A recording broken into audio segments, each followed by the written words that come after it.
Super Bug.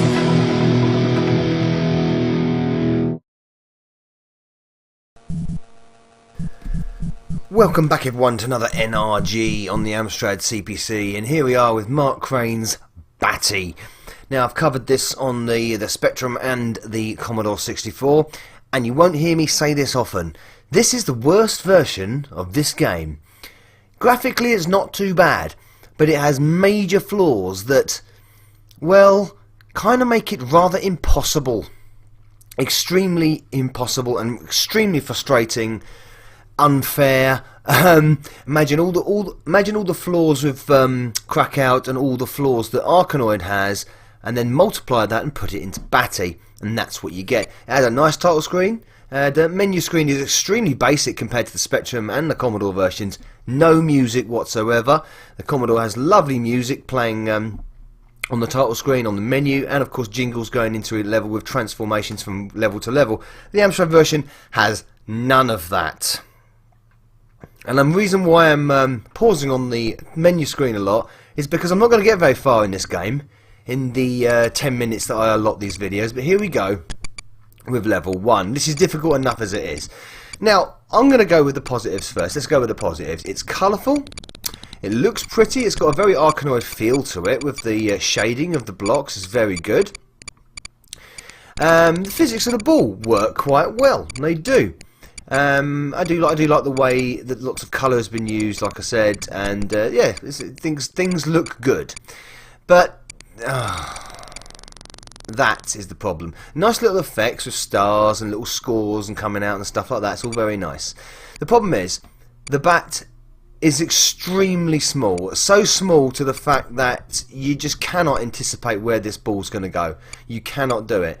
It's so difficult, especially when the ball goes through that yellow thing there, which is switched off at the moment. That's the ball changes the direction of the ball. If it goes through there on a downward motion, you're just in trouble. You're never going to get it. You cannot move quick enough. The bat can't move quick enough. The bat's too small. It should be that size. I've got an extended bat there, and it should be that size all of the time. Then you might have a chance with this game.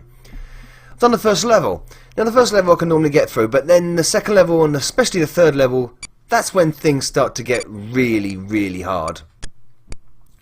Really difficult. So, got to get through that before. There's a hand there. That means a little hand symbol. It doesn't look like a hand, but it is. It means a catch. The other thing I've got a real big bugbear about this as well. The ball gets fast quite quickly, which is fine. I can handle that. The slow icons come down all the time, so you can slow the ball down. That's fine. Again, the aliens dropping their bombs. Don't really mind about that. That's a little bit irritating, but you know, Arkanoid has that. But the big problem... Oh, we've got an extra life there. I'm having that. That's rare. I was about to say, extra lives are extremely rare in this game. And what's even rarer... There's an extended bat. What's even rarer are the teleportation rockets. They never, ever appear. I think in my practice runs, they've come up once.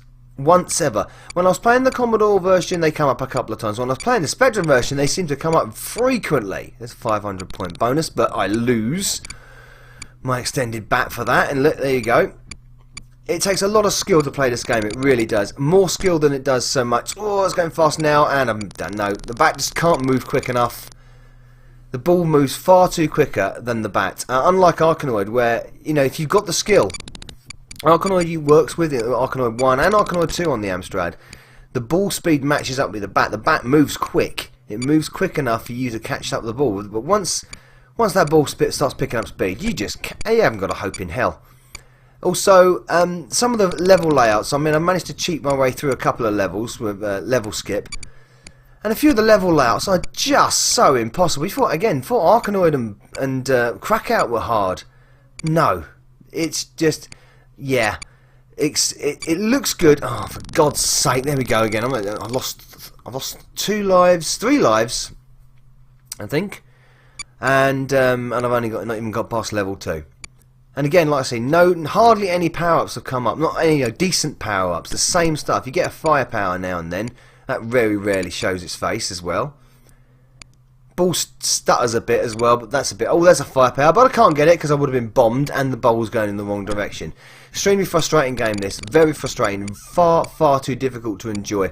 And I haven't even talked about the poor sound effects yet. They're really lacking sound effects. There's not much going on when it comes to the sound at all. There's no jingle music. There's no screen transitions from level to level. It's a disappointment. After playing the Commodore and the Spectrum versions, it's a big disappointment, and it's a shame. It really does, because it does look nice, but it doesn't play very well. It plays so difficultly, so frustratingly. You just want to bin it. You really want to bin it after a couple. There's a couple of Breakout clones on the Amstrad that have had this sort of trait of wanting you to smash your CPC up. Arkanoid doesn't do that. Crackout doesn't do that, and there's a couple of others that don't. The Wall is another one that makes you want to tear your hair out. But here we go. I finally got to level 3. Okay. No, so of course the lower level there is really low. So getting through that is and you can't get a bounce. Sometimes you just cannot get the angle of the bounce. With Arkanoid you can play around with the angle of the bounce. You get lots of repeated angles here where you can't really do anything with it. It's certainly not as playable as the Spectrum version, and it's nowhere near as good as the Commodore version. Commodore version also gives you loads and loads of chances and lives as well. It makes the game far more bearable. Oh, here we go. I'm kicking up speed now, and we've got aliens bombing me. Oh, that was nice though. A lot of bit of luck there, wasn't it? Yeah, the Commodore version I think gives you 6 or 8 lives at the beginning of the game. There's a multi-ball. That doesn't come up often, but now we've got a multi-ball, so we might be getting somewhere now. Good. But they're probably going to come all the way down the middle and I'm done. So it had potential to be a pretty good Arkanoid clone, a pretty good Breakout clone. But yeah, not enough care has been taken to get the balance, the difficulty curve right. It's just way too difficult and way too frustrating. More lives is needed as well. Needs to be a little bit more forgiving, this game. It really does. And that bat needs to be bigger, and it needs to move faster. I don't know why they've made that bat move so slow. It's a very odd one. Reminds me of the original straight into that bullet. Reminds me of the original Breakout on the Atari 2600, where the bat just moved too slowly when the ball started picking up speed. But that was what they used to behave like that in the arcade. So yeah, this is an original game for the 8-bit, so you wouldn't think it would be like that.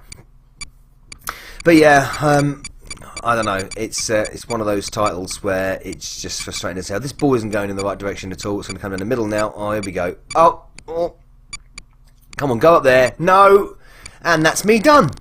Thank you for watching. Batty on the CPC. It's bloody annoying. Drives you, Batty. Never bug. Out.